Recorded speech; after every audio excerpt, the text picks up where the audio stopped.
বাস বাস করে। স্যার এই এই এলাকার জন্য আপনাদের কাছে আমার কিছু একটু বলার আছে, একটু আপনি এই এলাকাতে একটু দেখবেন স্যার।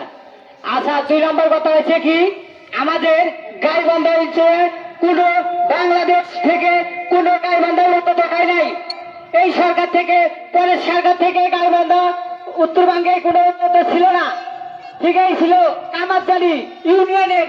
আমরা দেখলাম এরপরে কামারজালি ইউনিয়নেতে চেয়ারম্যান একে একে 5 বার চলে গেছে, কোনো চেয়ারম্যান কোনো কিছু হয় নাই। এই চেয়ারম্যান একটা মঙ্গলবারের নাম দিলে 5,000 করে টাকা খায়, একটা বিধবা ভাতার নাম দিলে 5,000 করে টাকা খায়। কেন এই টাকাটা খায়? সরকার কি বলছে এই এই ইউনিয়নের এই টাকা দেওয়া কি এটা কি খারাপ করে বলছে? আমরা আমরা এই দেশের জন্য, স্বার্থের জন্য আমরা এই রাজনীতি মাঠে নামিয়ে পড়বো। আর আমরা দেখলাম কামারজালি পরে দেখি 5টা মেয়ে চেয়ারম্যান করলো, ভাঙ্গা বাদাম যদি একটা মায়ের থেকে 10,000 করে টাকা দেয়, 5,000 করে টাকা দেয়। এটা তো সরকার ওকে কোনো পারমিশন দেয় নাই। গরিব লোকের জন্য, গরিব মানুষের জন্য এই জিনিসগুলো বন্ধ করার জন্য দিচ্ছে।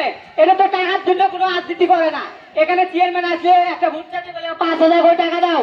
আর এই যে বললাম আমার বাড়ি গাইবান্ধা খাঁচালি হবে 9 নম্বর ওয়ার্ড থেকে।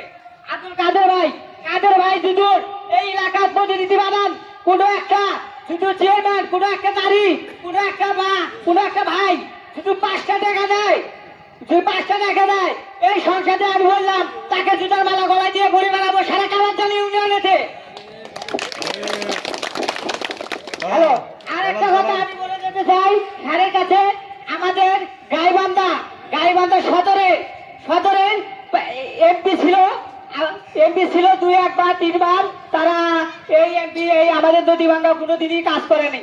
আমাদের যেমন স্যার দেখেন বালাসী সেতু, এই সেতুটা নিয়ে অনেক কিছু হচ্ছে আমাদের গাইবান্ধা। আমরা চাচ্ছি গাইবান্ধাতে, তিনি বলতেছে ফুলছড়িতে, বগুড়াতে, অনেক ডিস্ট্রিক্টেতে।